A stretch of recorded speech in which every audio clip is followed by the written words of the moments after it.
Voilà, est-ce que vous vous rappelez du message de ce que Dieu veut faire, ce qu'on a partagé dimanche dernier, de ce que Dieu veut faire? Est-ce que vous vous souvenez? Qu'on a partagé aussi jeudi. Est-ce qu'il y en a qui se souviennent? Ouais? Vous n'osez pas lever la main? Si. Ouais, c'est bien. On a parlé que Dieu veut te donner là où c'est difficile, là où il y a des problèmes, particulièrement. Voilà, et on va ensemble donc ouvrir la Bible. On va ouvrir la Bible dans Actes chapitre 1er, verset 3. Voilà, et ce matin, eh bien, si dimanche dernier j'ai parlé de la vision de l'Église, ce matin je voudrais continuer, donner l'autre partie. Je voudrais rappeler ce matin que cette année encore, par la parole de Dieu, Dieu veut vous donner. C'est un Dieu qui veut donner. Et ce matin, nous allons voir que, c'est le titre du message, que Dieu a une pensée plus grande que de te donner. Dieu a une pensée plus grande que de te donner. Et je ne veux surtout pas dévaloriser le fait que Dieu veut donner, puisque c'est notre vision, on veut recevoir. Mais si on s'arrêtait juste à cela, il manquerait quand même quelque chose de très important.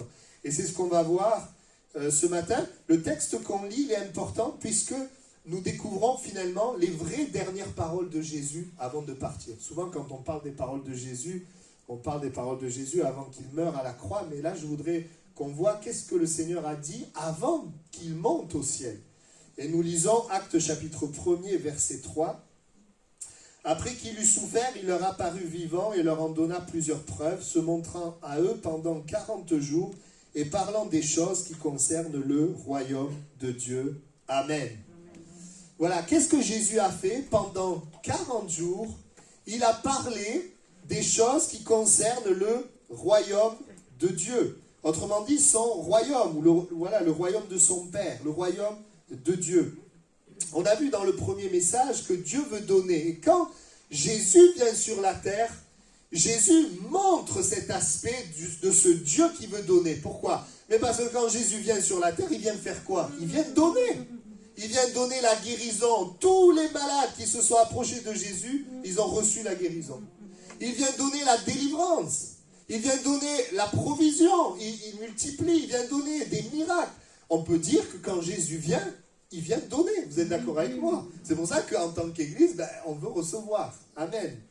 Il vient donner et donner avec abondance. Vous vous rappelez de ce verset? Le Fils est venu afin que les brebis aient la vie en abondance. Et je le répète, je le fais exprès, Dieu veut donner particulièrement ce qui t'est impossible. Là où tu as des problèmes. On a cité la dernière fois Abraham, Job, Joseph, Gédéon. On n'a pas développé, mais on les a évoqués pour montrer qu'à chacun d'entre eux, Dieu voulait donner. Dieu a donné quelque chose. Et je voudrais rappeler pour l'Église que le Dieu que nous servons, c'est un Dieu qui donne. C'est un Dieu qui donne, qui restaure les affligés, qui aime les hommes, oui, et qui veut faire de nous des hommes et des femmes victorieux en Christ. Maintenant, j'aimerais vous dire ceci. Dieu a une pensée plus grande que de donner. Parce que voyez-vous, quand Jésus est mort et ressuscité, et quand il a vu ses disciples, il aurait pu continuer à leur donner des choses, mais ce n'est pas ce que Jésus a fait. Jésus n'a pas donné des choses, il les a enseignées. Il aurait pu à ce moment-là dire, allez les disciples, on va vers le monde et on va donner, on va délivrer, guérir, etc. Non, il les rassemble, il leur parle du royaume de Dieu. Quelle est donc cette pensée? Écoutez bien, Jésus n'est pas venu seulement donner les richesses du royaume, mais Jésus est venu montrer le royaume afin que les hommes entrent dans le royaume et vivent dans le royaume. Amen. Et c'est ce que nous allons voir ce matin. On ne veut pas juste recevoir les richesses du ciel et les richesses du royaume. On veut les recevoir, mais on veut surtout entrer dans le royaume. Et on veut vivre dans le royaume. Pourquoi? Parce qu'à quoi ça sert d'avoir les richesses du ciel si le péché dans lequel on est vient tout nous détruire, vient voler ce que Dieu veut nous donner. Jésus, autrement dit, Jésus n'est pas venu seulement nous donner des richesses, qu'elles soient spirituelles ou terrestres. Jésus est venu nous montrer un autre modèle de vie, une autre manière de vivre, un autre fonctionnement, une autre manière de vivre, la manière du royaume de Dieu. Autrement dit, Jésus n'est pas venu seulement te donner des choses, mais Jésus est venu te changer. Jésus est venu accorder un changement. Et en tant qu'être humain, et ça sera toujours comme ça, les hommes diront facilement « Oui, Seigneur, donne-moi », mais les hommes auront beaucoup plus de mal à dire « Oui, Seigneur, change-moi ». Et seulement, voilà, vous voyez, recevoir une richesse, c'est bien. Mais recevoir un enseignement, un autre fonctionnement, vivre dans le fonctionnement de Dieu, c'est mieux. Et c'est important, et c'est le deuxième aspect que nous allons développer ce matin. Amen. Amen. À quoi ça sert que le Seigneur te donne le pardon pour ton prochain si tu ne changes pas le fonctionnement de ta vie ou tu restes égoïste? Même si le Seigneur te donne le pardon, ton égoïsme amènera à nouveau des conflits dans ta vie. C'est pour ça que Dieu ne donne pas seulement des choses, il veut une révolution, ce qu'on appelle un changement de mentalité. Métanoïa, la repentance. C'est ce que le Seigneur veut nous donner. Il ne veut pas seulement nous offrir des cadeaux, mais une nouvelle vie. Amen. Il veut t'offrir une nouvelle vie. Pas que de nouveaux biens, pas que des sentiments. Il ne veut pas juste te donner, et quand je dis ça, je le répète, je ne veux pas le dévaloriser, c'est important, mais il n'y a pas que ça. On veut tous l'amour, la paix, la joie, mais il veut te donner de nouveaux principes, de nouvelles valeurs, une nouvelle manière de vivre, de penser, d'agir, qui vont te faire arriver à l'amour, la paix et la joie. Et c'est important que nous soyons conscients de ça. Dieu veut nous donner et Dieu veut nous changer. Il veut nous changer, il veut que nous puissions fonctionner dans le royaume de Dieu. Les valeurs, les principes qui ont été présents dans notre pays et sont des valeurs judéo-chrétiennes qui aujourd'hui sont en train de disparaître. Et sont en train de disparaître. Il n'y a plus les valeurs de la parole de Dieu. Que nous le voulions ou pas, notre pays, il était imprégné des valeurs du royaume de Dieu. Mais nous les perdons et nous pouvons vraiment nous identifier à la parole qui dit que maintenant, eh bien, on appelle le bien mal et le mal, on l'appelle bien. On est dans ce monde-là. Donc on est dans un monde où les valeurs, où le fonctionnement est complètement différent du royaume de Dieu. Ainsi, Dieu veut venir vers nous pour que nous fonctionnons selon le royaume de Dieu. Et j'ai bien aimé le témoignage de Renetta parce qu'elle vit le royaume et ça a une influence dans le monde. Les gens voient quelque chose de différent. Quand elles disent « tu rayonnes », vous rayonnez, pourquoi? Parce qu'il y a la vie de Dieu qui est là. Nous sommes appelés à montrer au travers de nos vies un autre royaume, le royaume de Dieu. Qui, je pourrais le dire, le royaume de Dieu, c'est la justice, la paix, la joie par le Saint-Esprit. On va en parler dans quelques instants. Et donc, Jésus vient donner, guérir, délivrer, consoler, mais Jésus vient enseigner. Jésus vient montrer le royaume, il vient former des disciples. Des disciples sont des personnes qui ont reçu. Les disciples ont vu Jésus, par exemple, accomplir une pêche miraculeuse. Ils ont vu Jésus faire un miracle, la multiplication, mais ils ont été enseignés. Ils ont suivi Jésus. Ils ont été changés. Amen. Et heureusement, ils avaient juste pris le poisson, merci Jésus, au revoir, je vous garantis que leur vie n'aurait pas changé. Même si Jésus avait fait un miracle. Vous savez, Dieu peut faire un miracle dans notre vie, on sera content sur le moment, mais après, il ne reste rien. Si Dieu fait un miracle, c'est pour montrer qu'il y a un royaume, il y a une autre vie possible. Il y a quelque chose de plus grand pour ta vie. La vision pour nous, en tant qu'Église, de former des disciples. Et si on a parlé du Dieu qui donne, où on est aimé de Dieu, on est victorieux en Christ, la vision, c'est aussi qu'une fois qu'il nous a donné, nous, on l'aime aussi. C'est aimer Dieu, être des disciples. Et c'est important, et former une Église de disciples. Parce que je voudrais le rappeler, le royaume de Dieu, c'est ce qu'il y a de meilleur pour nous. C'est ce qu'il y a de meilleur pour nous. Parce que quand Dieu a un fonctionnement, donne des principes, montre une certaine direction, il montre les meilleurs principes, la meilleure direction, parce qu'il est le créateur de l'homme. Il sait comment fonctionne l'homme. L'homme lui-même ne sait pas comment lui-même il fonctionne. L'homme parfois a des problèmes, il ne sait même pas quels sont ses problèmes. Mais Dieu est le créateur et il sait ce qu'il y a de meilleur pour toi. Amen. C'est pour ça que quand Jésus vient sur la terre, il guérit, il délivre, il sauve, mais il parle et il dit en vérité, je vous le dis. Autrement dit, il donne la vérité du royaume de Dieu. Les choses qui sont cachées aux hommes, en vérité, je vous le dis. Et puis à un moment donné, il dira, vous avez entendu, ça c'est ce par quoi Dieu a commencé, il a donné la loi. Et par la loi, il montre un aspect. Juste un aspect, parce que la loi, elle est impossible à être respectée sans l'aide de Dieu. Mais dans la loi, il y a quand même l'intention de Dieu, ne pas tuer, ne pas voler, aimer Dieu, aimer son prochain. Il dit, vous avez entendu, mais moi je vous dis. Et quand il dit, moi je vous dis, je vous amène le fonctionnement du royaume de Dieu. Je vous amène une nouvelle vie dans laquelle vous pouvez fonctionner. Les paroles, les enseignements de Jésus sont importants. Les épîtres de Paul sont importants. Toute la parole de Dieu est importante, non seulement pour recevoir de Dieu, mais pour être enseigné, pour connaître. Et c'est vrai que c'est le Nouveau Testament qui va nous parler du royaume de Dieu, dont nous avons tant besoin. On a besoin, dans un monde qui dit ceci et cela, d'entendre ce que Jésus dit, ce que Dieu dit. Parce que ce n'est pas dans le monde que tu vas trouver le fonctionnement de Dieu, que tu vas trouver le royaume de Dieu. Le royaume de Dieu, tu peux le trouver dans la parole, avec une attitude de cœur qui permet au Saint-Esprit de t'éclairer. Il est voilé aux orgueilleux, il est révélé aux humbles. Amen. Ton attitude de cœur te permet de connaître Dieu et le royaume de Dieu. C'est pourquoi, dans l'Église, en septembre 2021, même s'il n'y a pas eu beaucoup de personnes, et j'espère que l'année 2022, il y en aura plus, on a vu les bases d'un disciple, les bases de la croissance d'un disciple. C'est important, vous savez, et c'est pour ça que dans les réunions du jeudi, je poursuis des séries sur la sagesse, des thématiques, pour qu'on voit dans les thématiques qu'est-ce que Dieu veut. C'est quoi la volonté de Dieu? C'est quoi la pensée de Dieu? On a besoin de cette pensée. Nous ne pouvons pas être heureux seulement en disant juste comme ça, je crois. À un moment donné, il faut aussi, dans des situations précises de ma vie, dire je crois, c'est qu'est-ce que le Seigneur attend de moi? Croire, c'est quoi? Qu'est-ce que je dois faire dans cette situation? La sagesse. On a commencé une nouvelle série sur les personnages méconnus qui nous enseignent aussi des choses sur Dieu, sur le fonctionnement de Dieu.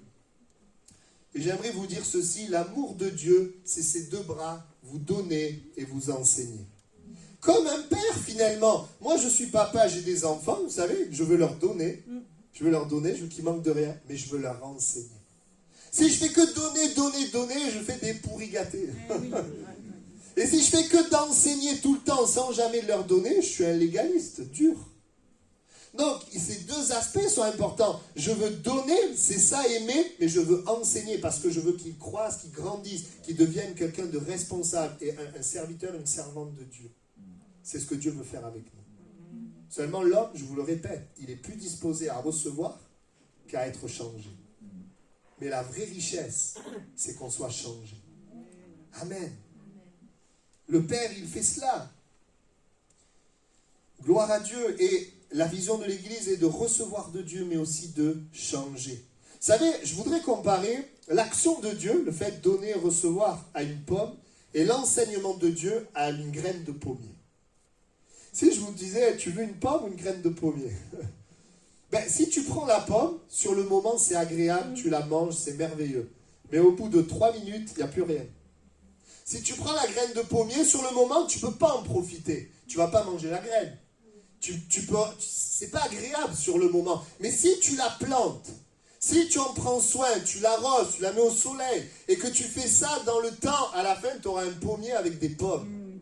Tu auras quelque chose de plus grand que la pomme seule. Et ça, c'est une image de ce qu'on reçoit de Dieu, mais qui est importante, parce que si tu reçois une graine de pommier et que tu n'as jamais goûté à une pomme, tu ne vas pas vouloir. Donc goûter une pomme, c'est important. Vous suivez l'image. Les deux sont importants. Mais à un moment donné, voyez-vous, la parole, elle est là pour nous donner, mais la parole, elle est là aussi pour nous donner les principes, l'enseignement du royaume. Pourquoi? Pour que notre vie change et que de notre vie, il y ait beaucoup de fruits. C'est pour ça que notre désir, c'est pas juste que Dieu donne, c'est que Dieu donne. Amen. Parce que quand Dieu donne, on dit, waouh, je suis aimé de Dieu. Mais c'est ensuite, une fois que Dieu a donné, Seigneur, je veux que ma vie change pour entrer dans le fonctionnement de ton royaume. Je veux vivre selon ta volonté, selon ta parole, selon ce que tu dis, qui est bonne, agréable et parfaite pour moi. Amen. Pourquoi l'être humain a un si grand besoin de connaître, d'entrer et de vivre dans le royaume? C'est simple, parce que quand nous venons dans ce monde, nous sommes spirituellement dans un autre royaume. La Bible dit que tous les êtres humains, nous naissons sur terre et nous sommes dans le royaume des ténèbres. Nous sommes voilés, obscurcis sur Dieu, sur son existence, sur sa volonté. on est complètement ignorant. Et on est, évidemment, l'homme a un grave problème parce que l'homme est pécheur. L'homme, il arrive dans le monde, moi je le vois avec les enfants que j'ai, il est centré sur lui. Et je vous dis, une centration sur nous, c'est pas que les enfants, hein. Même chez les grands, c'est plus caché. Mais c'est toujours là, c'est le péché. Et l'homme fonctionne avec le péché. Il cherche les choses de son créateur, l'amour, la paix, la joie, la réussite, mais en étant dans le royaume des ténèbres. Donc ça ne fonctionne pas. Il essaye d'être heureux, mais il est profondément centré sur lui. Il se marie pour lui-même, il travaille et il gagne de l'argent pour lui-même. Il est centré sur lui-même, c'est le péché. Et quand il y a le péché, est-ce qu'on peut connaître le bonheur matériel? Oui. Est-ce qu'on peut connaître le bonheur relationnel? Il y a déjà moins de chances. Et est-ce qu'on peut connaître le bonheur spirituel? C'est impossible. Le péché qui est là. Autrement dit, le péché, nous sommes dans un fonctionnement où, bien sûr, on essaye d'avoir une bonne apparence, on essaye de faire ce qu'il y a de mieux, mais la réalité, c'est que même la relation à l'autre est paralysée par notre propre péché. Les mensonges sont là, l'indifférence, la colère, la tromperie viennent détruire ces relations. Je ne suis pas sûr que si vous posez la question à quelqu'un, que tu lui demandes est-ce que tu comptes dans tes relations aux autres leur mentir, être indifférent, les tromper? Je pense que les gens vous diront non, je ne veux pas ça. Et pourtant, c'est ce qu'on voit tout le temps. Parce que nous sommes dans un royaume. Nous sommes dans le royaume des ténèbres. Et ce royaume, il est en nous. Nous sommes prisonniers du péché. Là, je parle bien sûr de celui qui n'a pas encore rencontré Jésus-Christ. Voilà pourquoi Jésus vient donner, mais Jésus vient aussi montrer autre chose. Une autre vie, un autre fonctionnement. Même à ceux qui peut-être pensent connaître Dieu, comme Nicodème, qui est un religieux, Jésus lui dit, mais il faut que tu naisses de nouveau, il y a une autre vie. Une autre vie. Je pourrais continuer de parler du péché, nous entretenons des pensées, des raisonnements, où le centre c'est l'homme, où Dieu n'a pas la place. Le péché n'est pas juste le mal, mais le péché est tout simplement l'absence de Dieu. Obscurité concernant le sens de notre vie, obscurité concernant l'éternité. Tout ça, c'est parce que nous arrivons, à cause du péché d'Adam, le péché est dans la nature de l'homme, et depuis Adam jusqu'à aujourd'hui, nous sommes dans le royaume des ténèbres. Même si nous avons comme aspiration le bien, l'amour, la paix, la joie.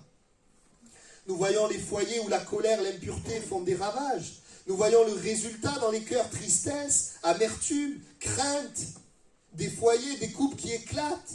Tout ça pourquoi? À cause d'une manière de vivre qui est loin de Dieu. À cause du fait que nous vivons loin de Dieu. Voilà pourquoi Dieu a une vision plus élevée que de nous donner des biens. Il veut nous enseigner comment vivre. Est-ce qu'on est prêt à nous laisser enseigner comment vivre? Parce qu'on dira, mais moi je sais vivre.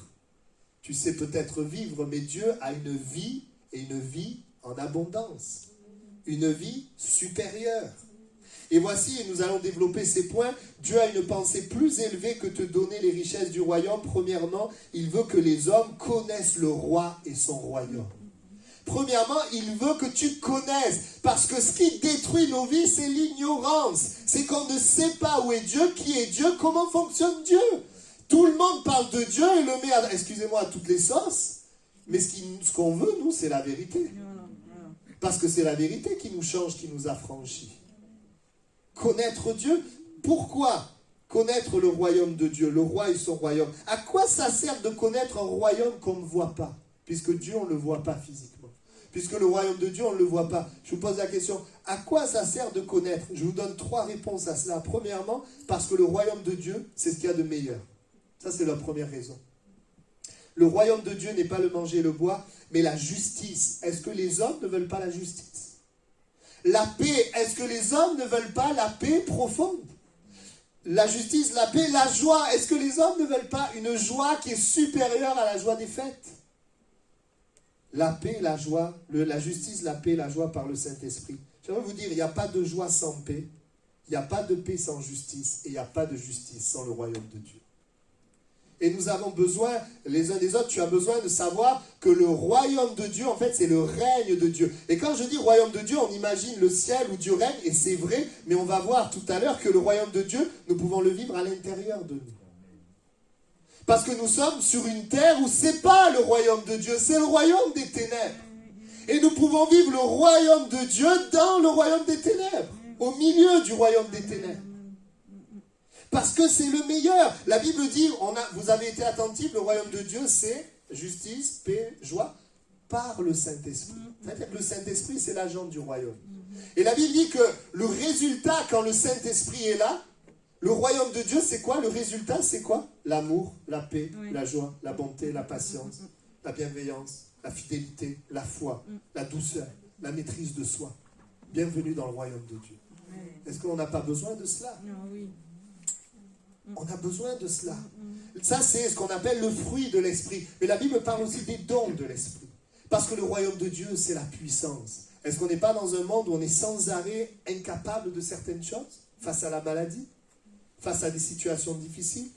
Le royaume de Dieu, c'est la puissance, c'est la réponse, c'est la solution. Le royaume de Dieu ne consiste pas en paroles, mais en puissance. Et je vais vous dire quelque chose. Qui que nous soyons ici, ce que notre cœur désire, ce après quoi notre cœur aspire, c'est le royaume de Dieu. Même si on ne donne pas ce nom-là. Mais c'est l'amour, c'est la justice, c'est la joie, c'est une solution, c'est tout cela. Le royaume, il est dit aussi qu'il ne peut pas être corrompu, Éphésiens 5,5. Le royaume, c'est quelque chose de pur et de saint. On aspire à quelque chose de pur et de saint. Le royaume, la Bible dit, et ça c'est beau, le royaume de Dieu ne peut être renversé par personne, il est inébranlable. C'est un royaume inébranlable. Hébreux 12, 28, 1 Corinthiens 15, 24. C'est un royaume inébranlable. C'est-à-dire que quand je fonctionne dans le royaume de Dieu, je ne peux pas être détruit. Parce que le roi de ce royaume est le plus grand, le plus fort. Il n'y a personne au-dessus de lui. Vous savez, quand on parle de royaume, souvent c'est des royaumes terrestres où ils se faisaient la guerre les uns les autres. Donc il y en avait qui étaient plus forts que d'autres. Le royaume de Dieu, ce n'est pas un royaume qui est là pour se battre. C'est un royaume qui est là pour amener tout simplement la nature de Dieu. Mais et ceux qui viennent pour contrer ce royaume, autrement dit le diable, ses démons, ceux qui viennent pour contrer ne peuvent rien faire contre ce royaume. Et quand j'entre dans ce royaume, je ne suis plus n'importe qui, je suis le fils du roi. Et le roi est mon père. Et la vie est complètement différente, changée. Combien j'ai besoin d'avoir Dieu comme père et comme roi dans un monde où le diable est le prince et le roi. Premièrement, oui, connaître le royaume. Et pourquoi c'est important qu'on connaisse le royaume? Parce que c'est ce qu'il y a de meilleur. Ensuite, deuxième raison, pourquoi connaître le royaume? Parce que c'est un royaume éternel. Ça, c'est la deuxième raison. C'est parce que c'est un royaume éternel. Jésus dira, mon royaume n'est pas de ce monde. Si mon royaume était de ce monde, mes serviteurs auraient combattu pour moi afin que je ne fusse pas livré aux Juifs. Mais maintenant, mon royaume n'est point d'ici-bas. Il parlera de l'entrée dans le royaume éternel. Pourquoi c'est important que tu connaisses le royaume? Parce que ta vie, ce n'est pas juste ta vie sur la terre, mais après la mort, la vie, elle continue. Dans l'éternité, il y a le royaume des ténèbres, le royaume de Dieu. Et parce qu'il est important pour toi d'assurer ton éternité. Que tu saches finalement où tu es, où tu vas. C'est important, c'est les questions les plus importantes dans la vie d'un homme. Parce que c'est un royaume éternel. Quand j'entre dans le royaume de Dieu, ou plutôt quand sur la terre, le royaume de Dieu entre en moi, une fois que je meurs sur terre, je suis dans son royaume. Parce que sur la terre, j'ai ouvert la porte à Jésus la Bible dira que Jésus est la porte du royaume. Parce que le royaume est un royaume éternel. Cela ne concerne pas juste ma vie sur le moment, mais mon avenir après la mort. Vous savez, l'insensé, il travaille pour le temps présent, mais le sage, il pense à l'avenir. Vous connaissez la cigale et la fourmi? Il y en a une, elle pense à l'instant présent, elle le chante, pendant que l'autre, elle travaille pour amener des réserves pour les moments difficiles. Je voudrais vous dire, le sage, c'est celui qui pense à ce qu'il y a après la mort. Il ne pense pas juste à sa vie sur la terre, mais il pense à ce qu'il y a après la mort. Le sage pense à son éternité. C'est pour ça qu'il est important de connaître le royaume. Connaître le royaume parce que c'est le meilleur, parce que c'est un royaume éternel. Troisièmement, parce que ce royaume, tu peux le vivre sur la terre. Parce que ce royaume, tu ne le vis pas juste quand tu meurs et tu vas dans la présence de Dieu. Tu peux vivre le royaume de Dieu sur la terre. La Bible dit, voici le royaume de Dieu, on ne dira point, il est ici ou il est là, le royaume de Dieu est au-dedans de vous. Au milieu de vous, au-dedans de vous. Le royaume de Dieu, ce n'est pas un règne sur des terres, mais c'est un règne dans des cœurs, qui influence des cœurs, et où nous pouvons vivre. Moi, je trouve ça, je suis semblable à quelqu'un qui a trouvé un trésor caché. Moi, je me sens comme ça en tant que chrétien. Tu vois, les stars, ils ont l'argent, ils sont connus, etc. Et moi, je me sens plus riche qu'eux. Parce qu'ils ont trouvé un trésor caché. Parce que le royaume se vit à l'intérieur de moi. Il n'est pas visible pour les gens. Il le devient, c'est le but. Il faut que ça devienne visible. Mais au départ, ce n'est pas visible. La paix face à la mort, la joie, le Seigneur qui te parle, ce n'est pas des choses qui sont visibles au départ. Bon, évidemment, ça va le devenir puisqu'on le vit dans notre cœur et que ça se voit à l'extérieur. Mais c'est ça, on est semblable à ceux qui ont trouvé un trésor. Nous vivons le royaume sur la terre. Quand nous avons rencontré Jésus, nous n'avons pas rencontré une philosophie. On a rencontré une personne vivante. Et cette personne vivante, elle est venue habiter en nous. Voilà pourquoi nous ne vivons pas une loi, mais nous vivons une relation avec un Dieu qui nous permet de vivre et de fonctionner dans son royaume, selon son royaume, dans ses principes, dans son fonctionnement. Et voilà pourquoi nous sommes heureux. Il y a beaucoup de problèmes que je n'ai pas parce que j'applique les principes du royaume. Il y a des problèmes qu'on a, on ne peut pas les éviter parce que le diable il veut nous embêter. Ça, on ne peut pas l'éviter, mais il y a des problèmes qu'on peut éviter parce que nous croyons dans le royaume et nous appliquons les principes du royaume. Nous nous laissons transformer par sa parole. Amen. Oui, parce qu'on peut le vivre sur la terre pour arriver vous voyez, pour arriver au résultat, l'amour, la paix, la joie, l'esprit le fait. Mais comment l'esprit le fait ça? Il le fait au travers des directions données pour la vie sur la terre. Il y a des choses que tu vas faire, comme tu vas agir selon le fonctionnement de Dieu, tu vas avoir comme résultat l'amour, la paix et la joie. Je vous donne des exemples pratiques, pour qu'on comprenne. La justice, par exemple, le fait de vivre la justice, c'est le résultat d'une direction de la parole de Dieu qui te dit de choisir l'intégrité et la vérité dans ta vie. Quand tu choisis l'intégrité et la vérité, eh bien, j'aimerais te dire, Dieu fait justice. Tu peux vivre la justice de Dieu. La paix, c'est le résultat d'une direction qui est de se confier en Dieu et de prier. La Bible dit que si tu te confies en Dieu, tu lui fais connaître tes problèmes, eh bien, lui te donne sa paix. C'est pas merveilleux? Donc, si tu appliques le fonctionnement dans le monde, tu as des problèmes, débrouille-toi. Essaye de t'en sortir et cherche des gens qui sont bien, qui peuvent t'aider. Ça, c'est le monde. Dans le royaume, tu as des problèmes, tourne-toi vers Dieu. Apporte-lui ton fardeau et laisse Dieu mettre sa paix dans ton cœur. Ça n'empêche pas, évidemment, qu'il y a des choses à faire. Il y a bien sûr, des choses à faire, mais les principes du royaume sont différents. On veut connaître l'amour et la bonté, mais l'amour et la bonté, c'est aussi le résultat d'une direction qui est d'aimer et de servir ton prochain. Le fonctionnement du royaume, c'est d'aimer et servir mon prochain. Si je suis sans arrêt à critiquer mon prochain et que les gens ne m'aiment pas, c'est tout simplement parce que je ne fonctionne pas dans le royaume de Dieu. La critique, c'est le royaume des ténèbres. Ce n'est pas le royaume de Dieu. Le royaume de Dieu, c'est le meilleur dans le résultat, mais pour arriver à ces résultats, pour permettre l'action de l'esprit, ça demande une confiance et des choix d'écouter les directives du roi. Vous savez, les enseignements de Jésus, quand on parle du royaume de Dieu, on parle du royaume de Dieu aussi sur terre. Comment le royaume de Dieu se manifeste sur la terre. Donc, Jésus va parler d'aspects très pratiques. Il va parler, par exemple, sur des domaines de notre vie. Il va donner la pensée de Dieu dans le domaine du travail. Il va donner la pensée de Dieu dans le domaine de la famille, dans le domaine du couple. Il va donner finalement le fonctionnement du royaume dans ces domaines. Et si nous voulons être bénis, heureux, nous avons besoin de comprendre, de connaître le royaume de Dieu dans ces domaines et de l'appliquer. Alors j'ai eu à cœur de vous en donner quelques-uns, en étant très bref. Je ne veux pas être très long. La parole de Dieu va nous enseigner, par exemple, la volonté de Dieu dans la vie conjugale. La volonté de Dieu dans la vie conjugale, c'est quoi? C'est le mariage d'un homme et d'une femme.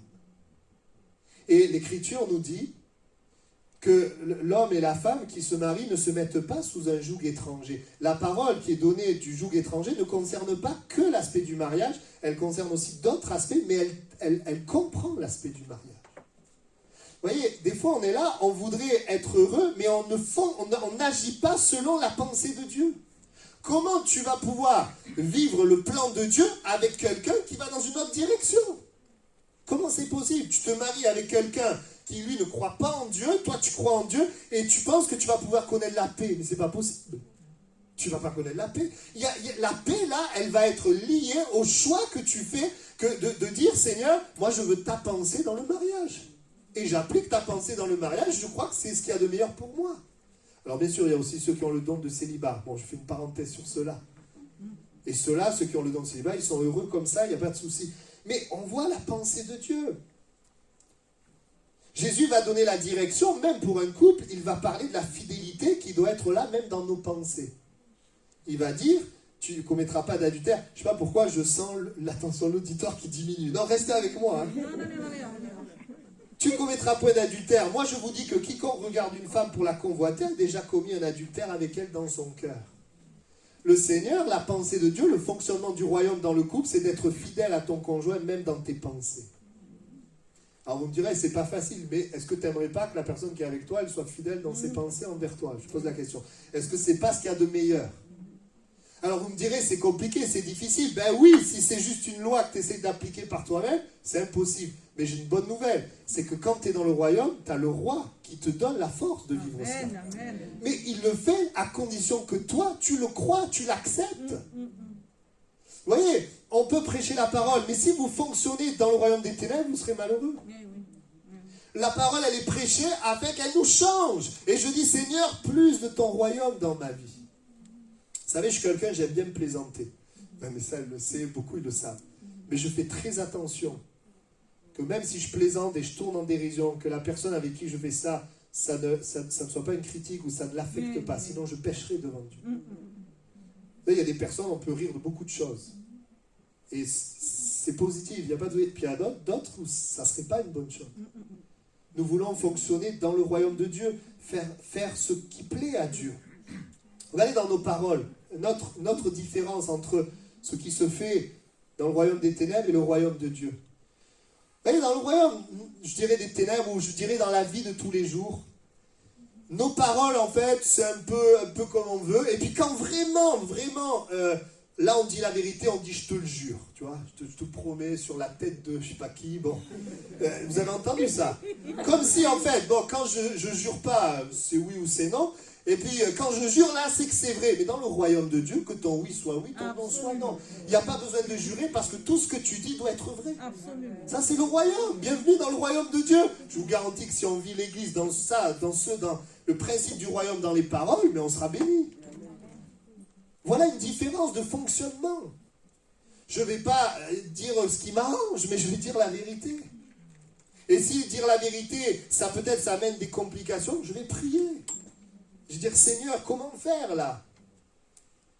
Amen. Dans le travail. Le travail, vous savez comment ça se passe dans le monde?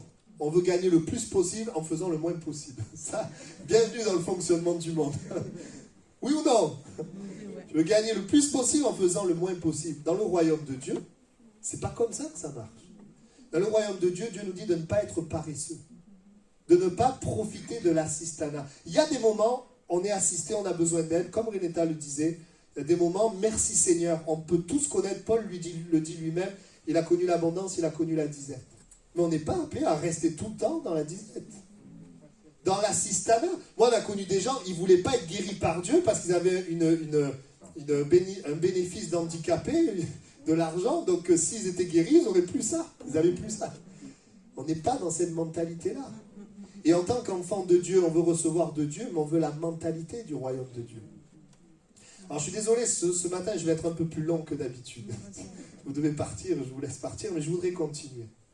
Parce que c'est important. On est appelé à travailler, c'est une valeur biblique.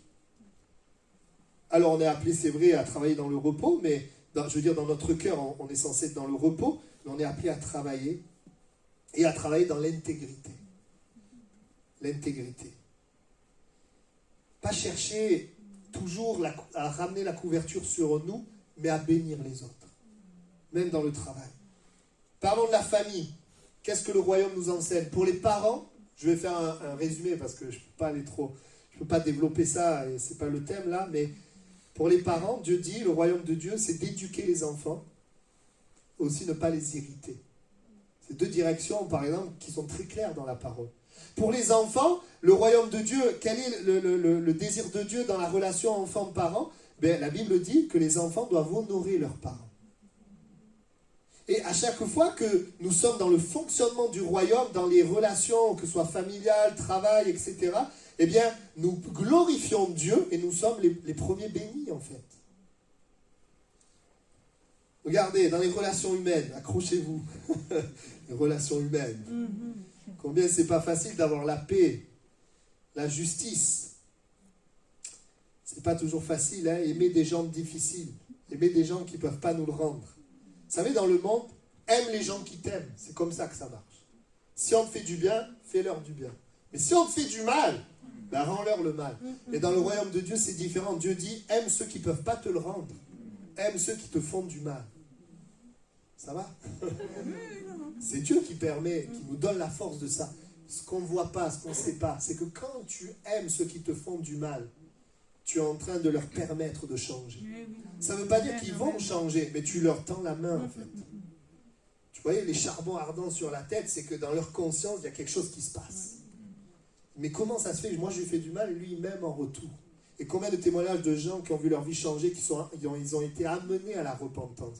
Parce que rendre le mal n'amènera jamais quelqu'un à la repentance, ça amènera quelqu'un à te rendre encore le mal.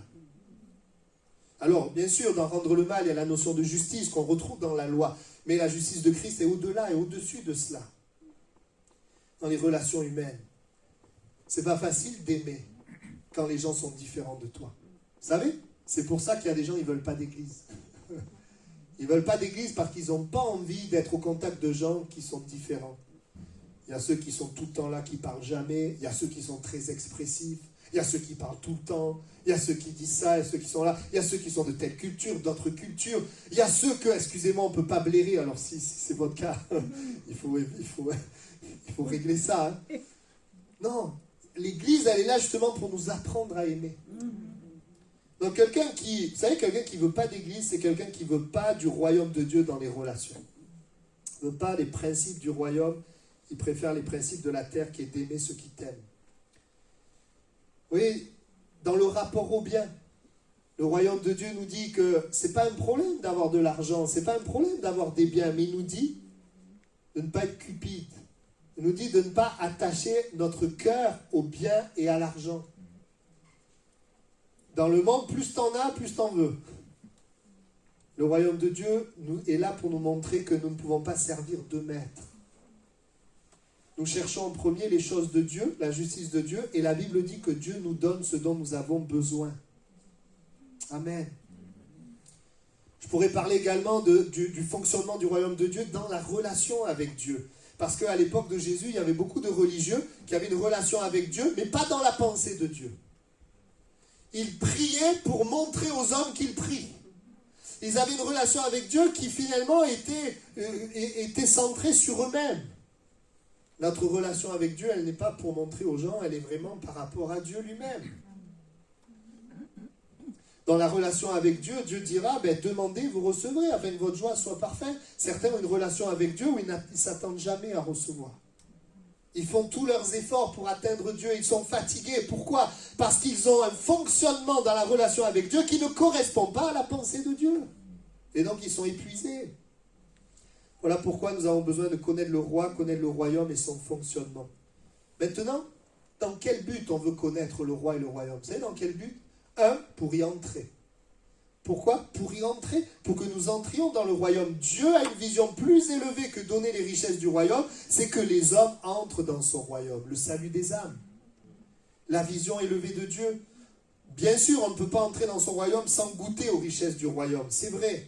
C'est souvent ce qui nous amène à entrer, dans quelque chose, à vouloir acheter quelque chose, c'est parce qu'on y a goûté. Ça vous est déjà arrivé ça? Vous sentez un parfum, vous achetez le parfum, vous goûtez un chocolat, vous achetez le chocolat. C'est parce qu'on goûte qu'on veut la chose. Donc les gens ont besoin de goûter à la réalité de Dieu. Peut-être quelqu'un est là ce matin et il n'a pas goûté à la bonté de Dieu, à l'amour de Dieu. C'est quand on y goûte qu'ensuite on veut le royaume, on veut le fonctionnement du royaume. On veut le connaître. Amen. La volonté de Dieu, c'est quoi? C'est pas juste de donner aux hommes qui sont dans les ténèbres des richesses du ciel, c'est de faire passer les hommes des ténèbres à la lumière. Du royaume des ténèbres au royaume de Dieu. C'est la pensée de Jésus. C'est pour ça que Jésus est venu sur la terre. C'est pour ça que Jésus est mort sur la croix. C'est pour ça qu'il est ressuscité. Il nous a ouvert le royaume. Il a ouvert le ciel. Et c'est notre message, et c'est ce que nous voulons prêcher. Dieu délivre, Dieu guérit, mais Dieu sauve. Dieu te fait entrer dans le royaume. Amen. Comment on y entre? Est-ce qu'on y entre tel qu'on est? Non, on est pécheur, le salaire du péché, c'est la mort.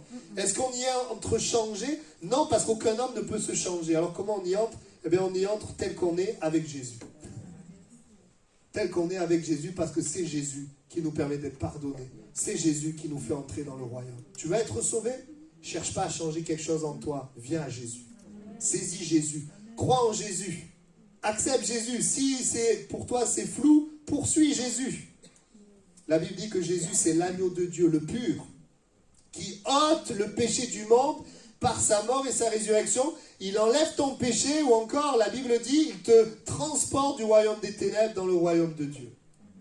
Il est la porte.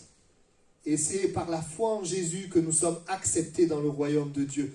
Ou alors devrais-je dire, c'est par la foi en Jésus que le royaume de Dieu vient au-dedans de nous. Amen. Amen. Comment on peut y entrer comme un enfant? Comme un enfant on reconnaît qu'on est pécheur, qu'on ne peut pas y accéder. On reconnaît le besoin de quelqu'un, le besoin de Jésus, qui lui nous permet d'y accéder. Ces deux aspects sont indispensables, ça s'appelle l'humilité, pour pouvoir entrer dans le royaume de Dieu. Parce que même si Jésus a tout fait, si je ne reconnais pas que je suis dans les ténèbres, si je ne reconnais pas que je suis pécheur, et si je ne reconnais pas que j'ai besoin de Jésus, je ne peux pas entrer. C'est pour ça qu'il est dit qu'il faut être comme un enfant pour entrer dans le royaume de Dieu. C'est dans ce sens-là. Vous voyez, l'évangile est pour tous les hommes, mais l'évangile est efficace seulement pour ceux qui veulent et reconnaissent un besoin de changement. L'évangile est pour tous les hommes, mais c'est efficace seulement pour ceux qui reconnaissent un besoin de changement. Dieu aime les hommes, Dieu veut les changer. J'avance, que le temps passe. La Bible dit que la bonne nouvelle du royaume était annoncée avec le nom de Jésus. Pourquoi? Parce que c'est Jésus-Christ qui nous permet d'entrer dans le royaume. Et ça, c'est important. C'est par Jésus-Christ que le royaume de Dieu entre en nous. L'amour, la paix, la joie, mais aussi la parole, les principes du royaume qui vont nous amener à vivre d'une manière nouvelle, différente, de penser différemment, de parler différemment, d'agir différemment par la présence de Dieu en nous. Amen. Je termine. Troisièmement, connaître le royaume, entrer dans le royaume et vivre dans le royaume. Vivre dans le royaume. Dieu a une pensée plus élevée que donner les richesses du royaume. Il veut que tu vives dans son royaume. Pour être plus précis, il veut que tu vives son royaume dans ton cœur, dans ce monde, au milieu de ce monde. Pour vivre dans son royaume, il n'y a pas juste besoin de recevoir de Dieu des bonnes choses. Il n'y a pas juste besoin de connaître le royaume, la référence, le modèle donné par Dieu. Il n'y a pas juste besoin d'entrer dans le royaume, mais il y a besoin d'un cœur qui veut se laisser changer et qui accepte le fonctionnement de Dieu dans sa vie, les principes de Dieu dans sa vie, dans les différents domaines de sa vie. Qui accepte ce que Dieu dit sur la famille, ce que Dieu dit sur le travail, ce que Dieu dit sur les relations humaines, ce que Dieu dit, qui accepte. Comment on l'accepte? Par la foi. Et qui commence à agir selon ce que Dieu dit, qui accepte de changer sa vision du monde, sa vision de la relation à Dieu, au prochain, à l'argent, pour la vision de Dieu. Amen. Parce que donner des richesses du royaume à un homme qui vit en dehors du royaume dans une vie de péché, c'est comme donner des palmes, un bateau, un tuba, une bouée et des lunettes de plongée à quelqu'un qui vit sur terre. Imagine quelqu'un, il rentre dans la pièce avec le tuba, les palmes, la bouée. On va le regarder, on dit, mais qu'est-ce que tu fais? Ça sert si vous êtes dans l'eau. Et voyez-vous, si je pourrais comparer le royaume de Dieu à l'eau et le royaume des ténèbres à l'air, les richesses du royaume, la bouée, le tuba, ça sert à rien si tu n'es pas dans le royaume de Dieu. On a besoin de comprendre, si Dieu te donne par exemple le courage, il te donne les richesses du royaume, et que tu utilises le courage pour aller casser la figure à celui qui t'a dit quelque chose de mal, tu es complètement en dehors de la pensée de Dieu. Le courage, il va être utile si tu es dans le royaume. Le courage pour aimer, le courage pour pardonner, le courage pour bénir. Vous me suivez? Souvenez-vous de cette image. On est dans un autre monde, avec un fonctionnement différent. Quand tu es dans l'eau, ce n'est pas la même pression qu'il y a. Ce n'est pas la même vision, tout est différent. Et il y a des choses utiles dans l'eau qui ne sont pas utiles sur la terre et inversement. Dieu ne donne pas ses perles au pourceau. Et nous avons besoin de comprendre que les richesses du royaume, elles prennent tout leur sens, elles sont utiles quand moi je fonctionne dans le royaume. Pourquoi Dieu, alors que nous sommes dans les ténèbres, lui fait le premier pas? Il vient vers nous, il nous donne, il nous aime, il nous donne la paix, il nous donne la joie. C'est pour donner un avant-goût pour qu'on veuille entrer dans son royaume. Mais si je reçois par exemple la guérison dans mon corps, mais que je continue à vivre dans le péché, je continue à avoir de l'amertume, sans que je le sache, cette amertume, elle amène ma propre maladie. Même si Jésus me guérit, si je continue de fonctionner dans le péché, eh bien je serai malade à nouveau. Mais si alors Jésus me guérit, je le remercie, je dis mais maintenant je veux être libéré de ce fonctionnement, je veux plus être dans l'amertume, je veux vivre selon Dieu, tu viens dans le royaume. Mais là c'est merveilleux. Tu es délivré de la maladie, tu es délivré de l'amertume. Amen. Et tu peux aimer et être utile. Amen. Amen. Gloire à Dieu. Voyez-vous, si Dieu nous bénit, ce n'est pas juste pour la terre, pour vivre pour toi, une vie de péché.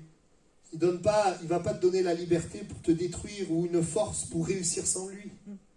Non, il donne ces choses pour sa gloire, pour le bien de l'homme. C'est pour ça que Dieu veut te donner, mais il veut aussi te changer. Est-ce que tu es prêt à te laisser changer? Je sais que les messages de changement sont moins populaires, et pourtant, c'est ceux qui produisent le plus de joie à long terme. Accepter la parole dans les domaines de notre vie, tout commence par la foi. Tout commence par dire, je veux maintenant que ma vie soit en règle par rapport à ce que Dieu dit. Je veux régler les choses de ma vie. Et quelqu'un vient nous aider, c'est le Saint-Esprit, qui alors que je prêche peut-être d'une manière générale, le Saint-Esprit vient dans ton cœur te parler d'une manière précise. Il vient amener à tes pensées des choses qui ont besoin d'être changées. Et c'est le fait que ton cœur dise, Seigneur, oui, je veux laisser ça de côté, je veux te faire confiance. C'est ça qui va t'amener dans le fonctionnement du royaume et qui va glorifier Dieu, qui va te permettre de vivre ce que Dieu a prévu pour ta vie. Je vois le temps qui passe, je vais devoir m'arrêter. Mais rapidement, je vais être très rapide, mais juste pour les exemples bibliques dans l'Ancien Testament, bien sûr, dans l'Ancien Testament, on ne parle pas du royaume de Dieu, mais on parle de Dieu, du fonctionnement aussi de Dieu, de ce que Dieu fait. Si vous regardez Job, c'est vrai, Dieu lui a donné le double à Job, c'est merveilleux. Mais Dieu n'a pas fait que donner à Job. Vous savez ce que Dieu a fait? Dieu a enseigné Job, a parlé à Job. Il va dire à Job, mais qui prépare au corbeau sa pâture quand ses petits crient vers Dieu? Sais-tu quand les chèvres sauvages font leurs petits? Observes-tu les biches quand elles mettent bas, etc. Comptes-tu les mois pendant lesquels elles portent, etc.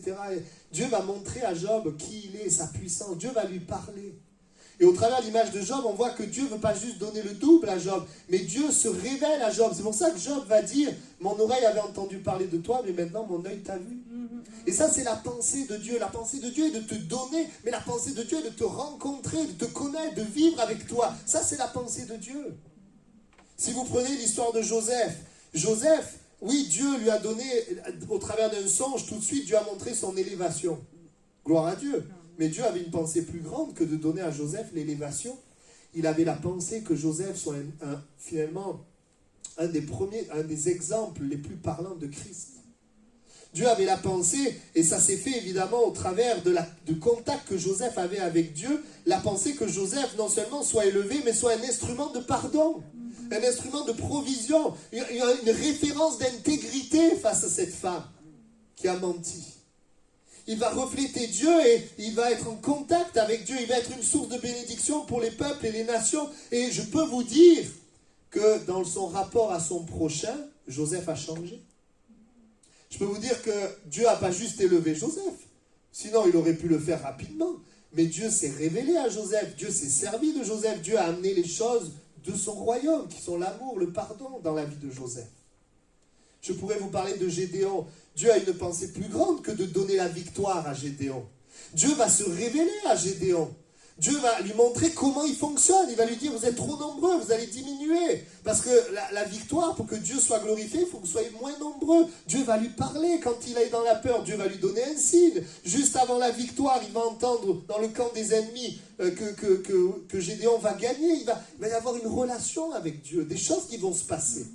Si tu penses que Dieu veut juste te donner merci, au revoir, tu te trompes. Dieu veut te donner, mais il veut te rencontrer, il veut vivre avec toi. Il veut que tu vives une relation avec lui. Moi, c'est ce qui m'a attiré dans l'évangile. Si je parle d'Abraham, Dieu aurait pu juste lui donner un fils. Mais Dieu va aussi lui parler régulièrement dans ses moments difficiles, même dans ses faiblesses, Dieu va être là. Et on voit le résultat de cette relation avec Dieu. Quand Dieu dit à Abraham, donne-moi ton fils, il lui donne. Abraham n'est pas attaché à son fils, il est attaché à Dieu. Amen. Vous voyez, Dieu donne. Mais ce qui est important, c'est la relation avec Dieu. Et Dieu dira à Abraham, oui, je te donne, mais marche devant ma face et sois intègre. Il n'y avait pas que le fait de donner, il y avait le fait de marcher dans la volonté de Dieu. Et Abraham aurait pu aussi dévier. Avec Lot, Lot a choisi une certaine direction, mais Abraham, sa direction, c'était Dieu. Je termine vraiment cette fois. On va prier ensemble, mais ce que le Seigneur veut te donner, bien, c'est au-delà même d'un bien, d'une richesse du ciel. Il veut que tu vives dans son royaume. Que son royaume vive au travers de toi et il va t'éclairer si c'est ce que tu désires, si c'est ce que tu veux. Il veut te changer, te transformer. Vous savez, il y a des choses du royaume qu'on veut puis d'autres qu'on ne veut pas. On veut bien la paix, mais on ne veut pas la maîtrise de soi. Mais ce qu'on ne sait pas, c'est que si on ne reçoit pas la maîtrise de soi et que la colère se manifeste, c'est cette même colère qui vient voler ta paix. Il y a des choses, on est là, on les veut, puis d'autres, on ne les veut pas. Mais c'est quand tu veux le royaume dans son ensemble que tu vis la vie abondante. On veut la joie, mais on ne veut pas la sagesse. Tu ne sais pas que c'est ta folie qui va te voler ta joie. On veut la confiance de son prochain, on ne veut pas la vérité. Mais tu ne sais pas que c'est ton mensonge qui va voler la confiance dans ton prochain. Et je pourrais multiplier les exemples. Alors on va incliner nos têtes et je voudrais vous dire aujourd'hui, Dieu a une pensée plus grande que de te donner, c'est de te changer. Il a une pensée plus grande que d'expérimenter les richesses du royaume, c'est que tu entres et que tu vives dans son royaume. Il a une pensée plus grande que recevoir ce qui est bon, c'est recevoir la sagesse, le fonctionnement de son royaume pour demeurer dans ce qui est bon. Et il te donne la parole de Dieu, le Saint-Esprit. La parole qui est la référence de vie, qui est le modèle pour avoir la vie abondante. Tu as besoin de cette parole et de l'éclairage de l'Esprit pour que tu vives différemment. Accepter que la parole me change. Laisser mes raisonnements, ma manière de vivre, manière de penser, de fonctionner. Ça s'appelle la repentance. Métanoïa, changement de mentalité, passer du fonctionnement du monde au fonctionnement du royaume de Dieu. La repentance n'est pas que des pleurs. La repentance sont des actes pratiques où je décide de croire que le fonctionnement de Dieu est meilleur que le mien. Où je décide de laisser les choses qui ne correspondent pas à la parole de Dieu. Mes propres références. Aimer Dieu ce n'est pas avoir des élans de cœur pour Dieu, mais c'est agir, c'est entrer et vivre dans son royaume. Et si ce matin, eh bien, quelqu'un veut un changement dans sa vie, si quelqu'un comprend, peut-être Dieu t'a donné, mais au fond de toi, ça ne va toujours pas, parce que tu as besoin d'un profond changement dans ta vie. Dans ta manière, les choses que tu acceptes viennent te détruire. Les choses contraires à Dieu que tu gardes dans ta vie viennent te détruire et te voler. Oui, Jésus est venu donner la vie en abondance, mais avant cette parole, il est dit aussi que le diable est venu voler, égorger et détruire. Le diable vole, égorge et détruit ceux qui sont dans son royaume. Et on a besoin d'être dans le royaume de Dieu. Et ce matin, si quelqu'un veut un changement dans sa vie, et dit, Seigneur, je veux croire que tu me changes, je veux croire ta parole, je veux aller dans le sens de ta parole, je décide de changer en m'appuyant sur toi. Dans ma manière de penser, de vivre, je te demande un changement. Eh bien, je te demanderai de lever la main, j'aimerais prier pour toi. Ouais, gloire à Dieu pour tous ceux qui lèvent la main. Peut-être aussi par Internet, des personnes sont là et veulent un changement. Vous pouvez écrire à l'adresse églisetoulousaise@gmail.com. Envoyez votre prénom et changement et nous prierons pour vous. J'ai prié maintenant. Vous pouvez baisser la main. Le Seigneur vous voit. Vous savez, moi, je ne retiens pas qui lève la main, mais Dieu le voit. Amen. Et on va lui demander. Je vais vous dire quelque chose, ce qui va vous aider. C'est deux choses, simplement deux choses. D'abord, comprendre que Dieu est en train de vous parler dans des aspects très pratiques de votre vie. Reconnaître sa voix, son éclairage. Et deuxièmement, lui obéir. Commencez à changer votre manière de parler, de vivre, de penser, en vous appuyant sur lui. Seigneur, je te prie ce matin, c'est non seulement un message, mais c'est aussi la deuxième partie de la vision de l'Église. Nous ne voulons pas juste recevoir les richesses du royaume, nous voulons vivre le royaume. Nous voulons vivre avec le roi. Et je prie pour tous les bien-aimés qui ont levé la main. Je prie pour que ceux qui dans leur vie restent du royaume des ténèbres soient éclairés et changés. Je prie, Seigneur, pour que tu viennes les changer, les transformer. Tu sais ce qui est comme des portes ouvertes aux ténèbres, comme des portes ouvertes à la tristesse, à la crainte, à l'angoisse, à l'incrédulité. Mais Seigneur, tu leur parles ce matin et tu agis dans leur vie. Seigneur, je crois que tu le fais et que tu les touches. Amen. Je voudrais aussi prier. Peut-être des personnes sont là et ce matin, eh bien, tu veux donner ta vie à Jésus. Peut-être que tu es là, tu es loin de Dieu, loin de Jésus, mais tu entends la parole te touche et tu veux donner ta vie à Jésus. Y a-t-il quelqu'un ce matin qui veut donner sa vie à Jésus? Je voudrais aussi prier pour toi, pour que Dieu te pardonne, Dieu te sauve. Oui, je vous vois. Y a-t-il quelqu'un qui veut? Oui, Dieu te voit aussi. Et si pareil, par Internet, des personnes veulent donner leur vie à Jésus, vous pouvez envoyer votre prénom et décider à l'adresse église-toulouse-est@gmail.com et nous prierons pour vous également. Seigneur, je prie pour les bien-aimés qui ont levé la main. Je te prie ce matin de les pardonner, de les sauver, de mettre dans leur cœur l'assurance de la vie éternelle. Je te prie de changer leur vie et que quand ils ouvrent la Bible, Seigneur, ce soit comme un fleuve de vie qui coule en eux, qu'ils soient touchés, visités, changés, transformés. Merci parce que tu ne les abandonnes pas, tu es avec eux et tu vas les aider. Tu ouvres leur intelligence, Seigneur, et tu touches leur vie, tu changes leur vie. Je proclame aussi que tu donnes la délivrance, tu donnes la guérison, tu donnes le salut. Merci Seigneur. Amen. Amen. Amen. Nous bénissons le Seigneur de ce que nous connaissons son royaume. Je vous souhaite à tous une bonne semaine. Voilà, et on se retrouve jeudi à 20h. Soyez bénis.